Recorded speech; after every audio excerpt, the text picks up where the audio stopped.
My name is Andre Simpson. Born in Jamaica, migrated to the U.S. at 13. Went to university in the U.S. I actually got in trouble in my final year of university. It was I was interned, sentenced to 6 years in prison. While incarcerated, that's where I actually found my love for reading and writing. I basically wanted to challenge myself, and in a sense, leave my legacy. So I wanted to create a legacy to whereas I can leave something for my kids at the moment, or at that point, I didn't have kids as yet, but I just wanted to leave my legacy. So I challenged myself to write my first novel, which was High Rollers. After writing, so High Rollers was basically a novel that it kind of depicted my life experiences, but it had a lot of fiction added to it to make it more appealing to the readers. After completing that book, I wanted to challenge myself. So I decided to do a serial killer mystery. So the serial killer mystery that I created was Crooked Line. So I had to read up on a bunch of Dean Koontz, James Patterson, watch a bunch of CSI, stuff like that to find out how serial killers process things, like how they thought. Upon completing my sentence, I was deported back to Jamaica, which was very interesting. So I was deported to Jamaica, continued writing my books. I went back to school, graduated from University of West Indies, and present day I am actually in Panama. So I, it's been a journey. So born in Jamaica, migrated to the U.S., deported back to Jamaica, then I'm currently in Panama. So that's like a quick synopsis of my story, my journey, and I'm looking forward to sharing more with you guys. So I'm here. All right. So while I was incarcerated, I did a lot of reading. I would read 6 books per week. um, so I would be reading books and I'm looking like, okay, if these people could write, then why can't I?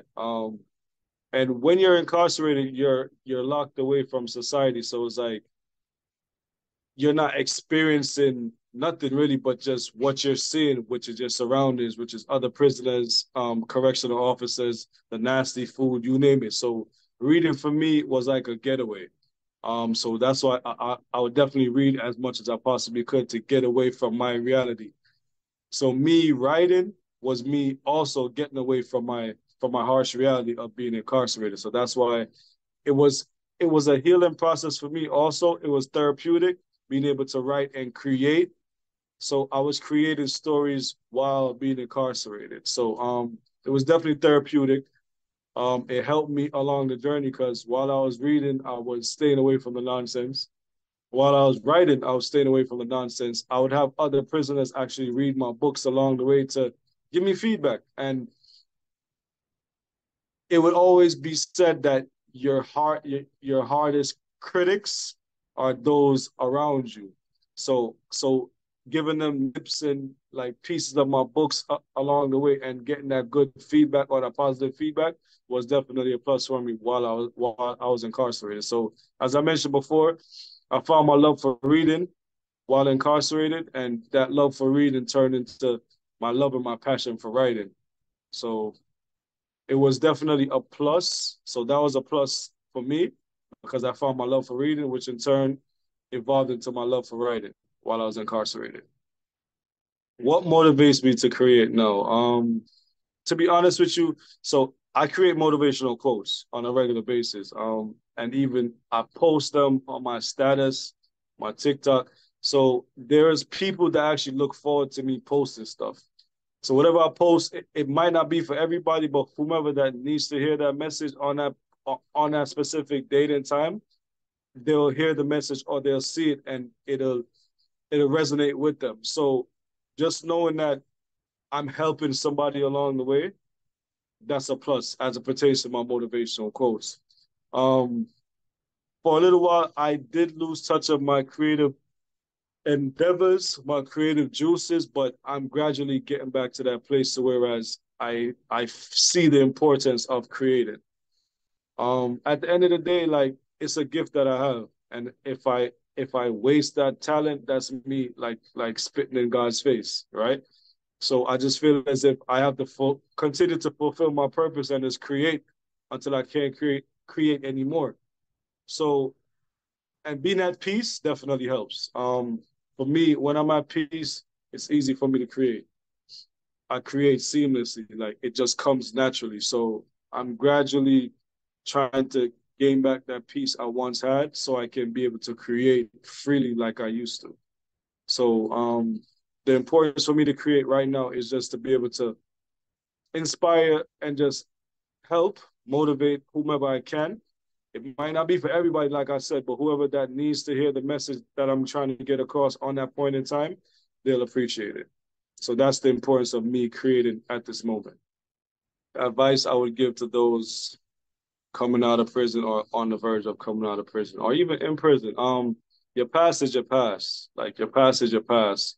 I definitely want to share this. For 12 years, I was crippled mentally with fear because I was worried about what people would say or think about my past. I was deported to Jamaica, and in Jamaica, there's this huge stigma as it pertains to deportees. So I've quit jobs before because I was worried about people finding out about my past, which was stupid, but it was just the fear that was instilled in me to think that guess what? Because in Jamaica, there's a stigma that once you're a deportee, you come from much of the country, so you're of no good.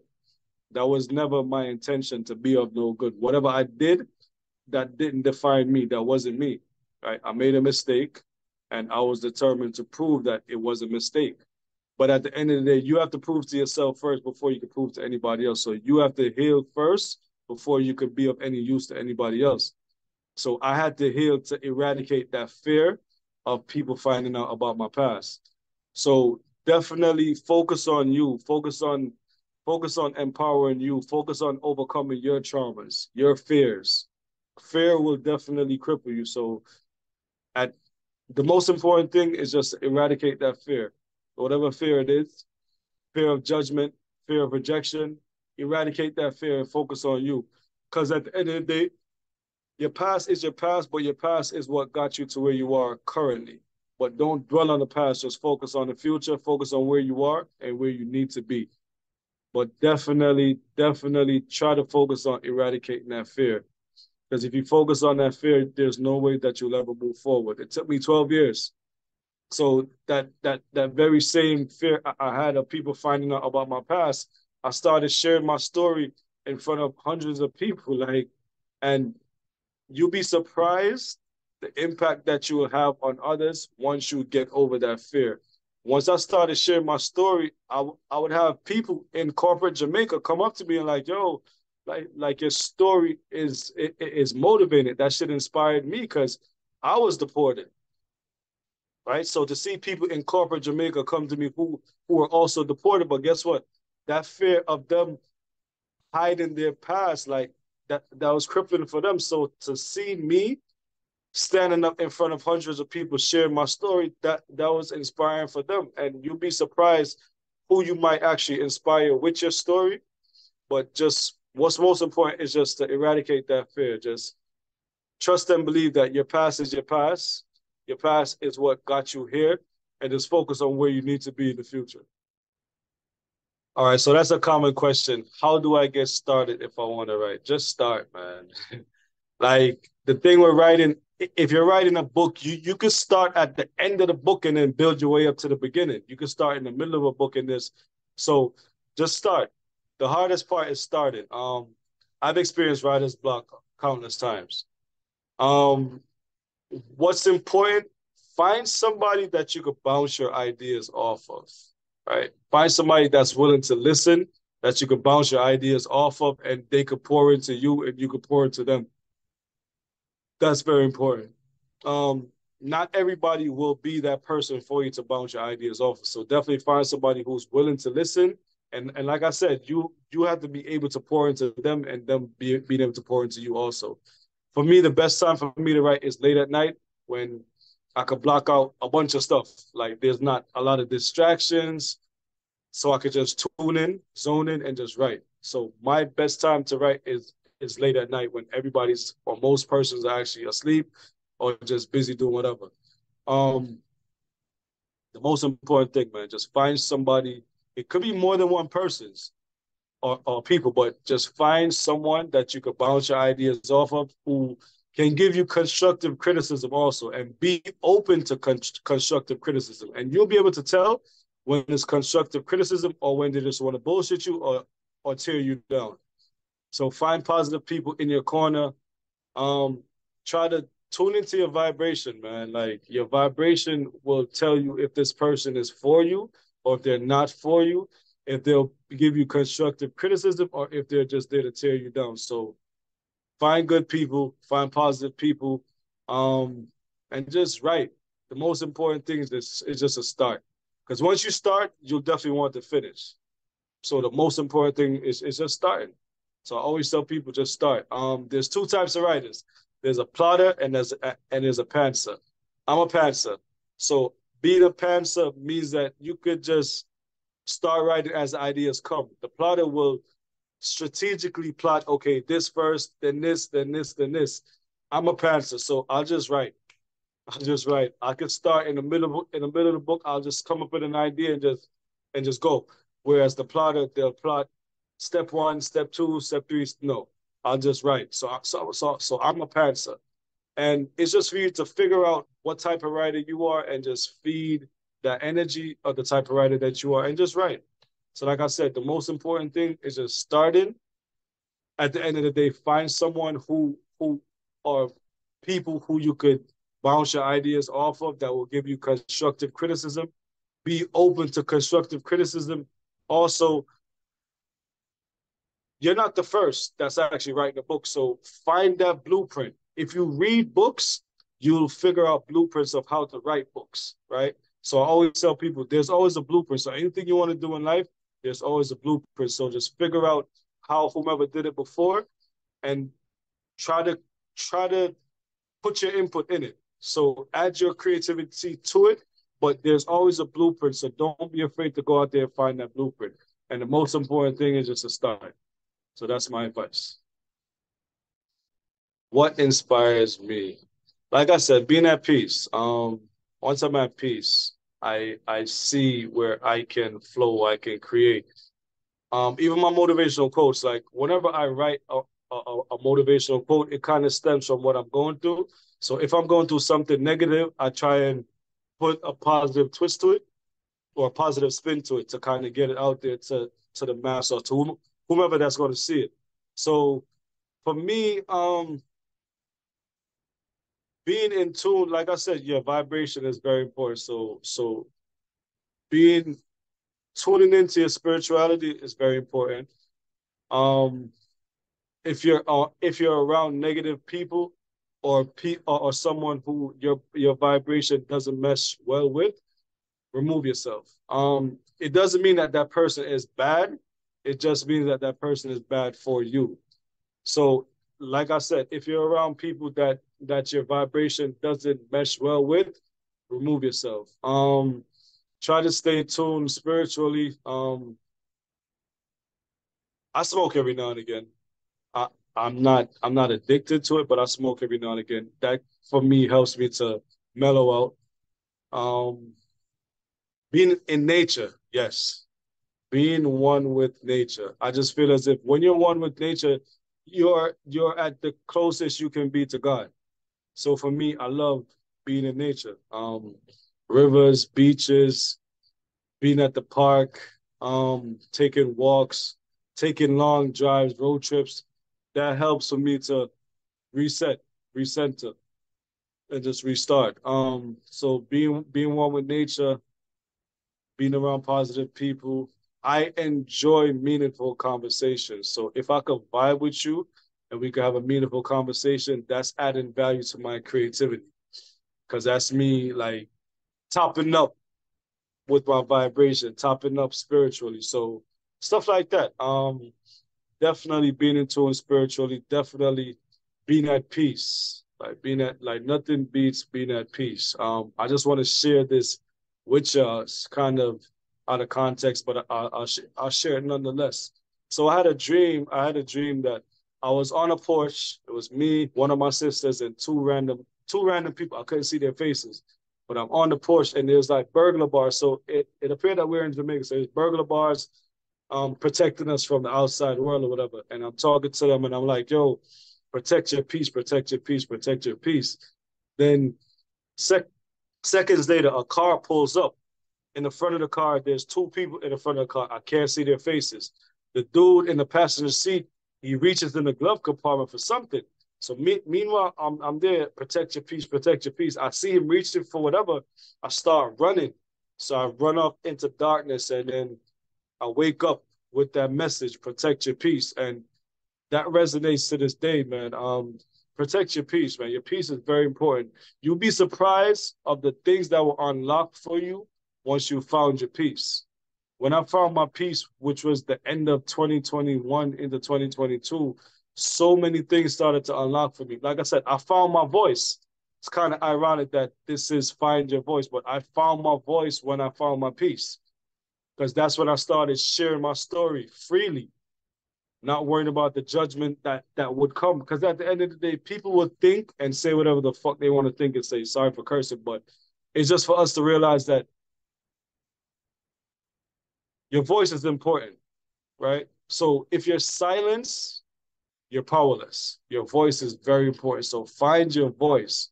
Find your voice, find your peace, and you'll be surprised of the things that will unlock for you once you found your voice, once you found your peace.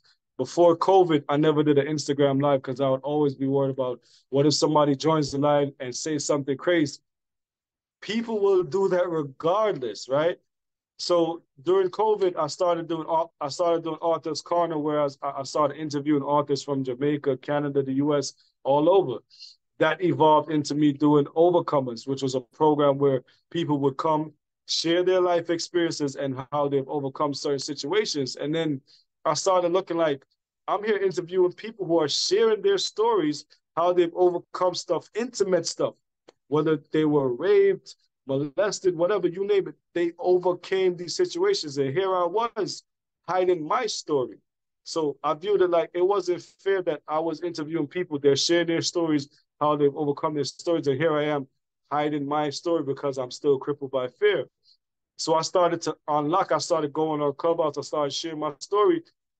By me sharing my story on Clubhouse, I was given a platform to whereas I was now interviewing people, creatives around Jamaica, and I just see where certain things were just starting to unlock because I found my voice and I started to share my story.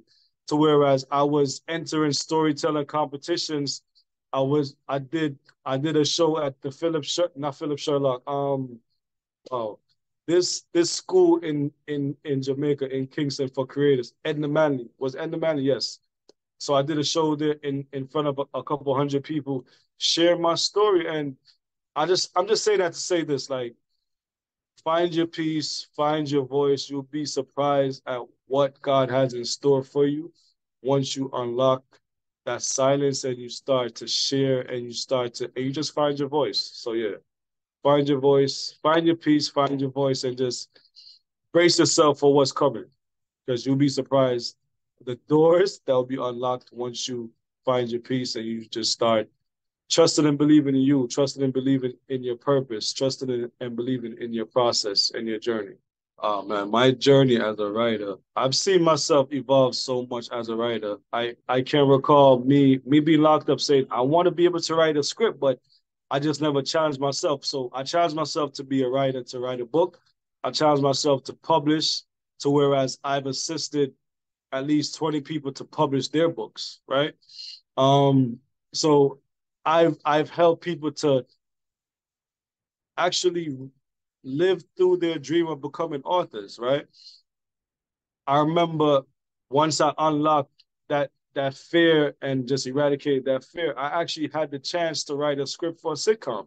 So mind you, I was there always saying, yes, I wanna write a script, but I don't know how. But when I was given the opportunity to write a script, I actually wrote one, and not just one, two.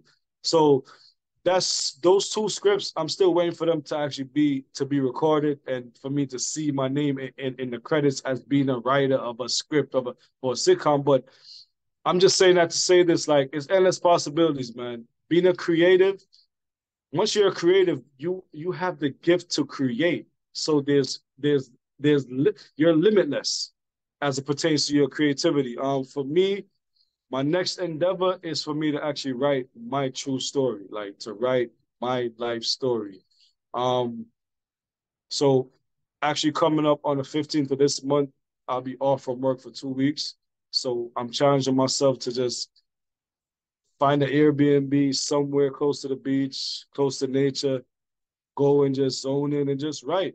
So I plan to just use that week or 2 weeks to just take time for me, take time to reset to restart and just write and write my life story. And my life has just been, I wouldn't say a roller coaster, but it's just a journey to whereas I'm filled with testimonies, right? So even with the Bible, I don't want to get biblical, but yeah, even with the Bible, they were all sharing their life's testimony. I just view it like God puts you through certain things in life for you to share those life experiences, right?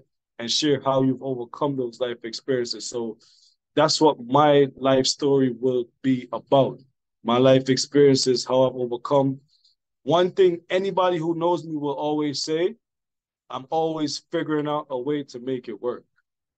I'm always open to change. Change is inevitable. Like you will always have to change. You can't be complacent. If you're constantly doing the same thing over and over again, expecting a different result, that's insanity. So you always have to be open to change, always have to be willing to change, always have to be open to grasp new opportunities. And when I say grasp them, like I said, I was stuck for a while saying, I want to write a book. Then I wrote a book. I wanted to be able to write a script. Then I wrote two scripts, right? Growing up, I used to stutter a lot. I used to have low self-esteem, anxiety issues, and I see where God has worked in my life so much to whereas I'm now doing this. I'm speaking to people, I'm speaking to hundreds of people freely without sweating and getting nervous and stuttering over myself. So tap into your true potential, man. We all have potentials that we fail to tap into at times, but once you tap into your true potential, you just see there's limitless possibilities, limitless possibilities, and it's just for us to just keep on doing until we can't do anymore. Keep on doing, keep on trying. And as creatives, you have the power to just create, do new things, like leave a legacy. So create, build your legacy, leave your legacy, find your voice along the way, and just may the force be with you. May the force be with you. But that's my take. So like I said, December 15th until January, I will be working on my book, working on my story, and hopefully I could have that out sometime in 2024. But I definitely intend to continue to create. I would love to be able to create a Netflix series. That's my ultimate goal because I see where we're moving towards the visuals as opposed to anything else. So I would love to be able to create a Netflix series. It's possible. I know that once I put my mind to it, I could definitely do it. But yeah, so look out for my story. Hopefully my Netflix series, and hopefully in 2024, I'll be able to see my name in the credits of a sitcom. So the name of the sitcom is Arnold's Caribbean Pizza, based in the US. So like I said, and I'm just always willing to just or looking forward to just helping others to live that dream of being authors. I should be working on a young lady's book. This will be her second book that she should be putting out. So I should be working on her stuff pretty soon. But yeah, just continue to write, continue to help others around me to see their true potentials as writers, as authors, and just continue to fulfill my purpose as being a creative. Um, it was a pleasure sharing with you guys, and big ups to find your voice, man. Like finding your voice is very important. You'll be surprised the impact you'll have once you find your voice. This is me. This is Andre Simpson. Hayatinka, my TikTok. You can look out for more from that brand Hayatinka, because at the end of the day, we just have to see things for more than what they're showing us. You know what I mean? There's so much out there to see, so much out there to explore. And once we're tapped in spiritually, And once you continue to work on your vibration, it's endless possibilities. That's it for me. Peace. And it was my pleasure.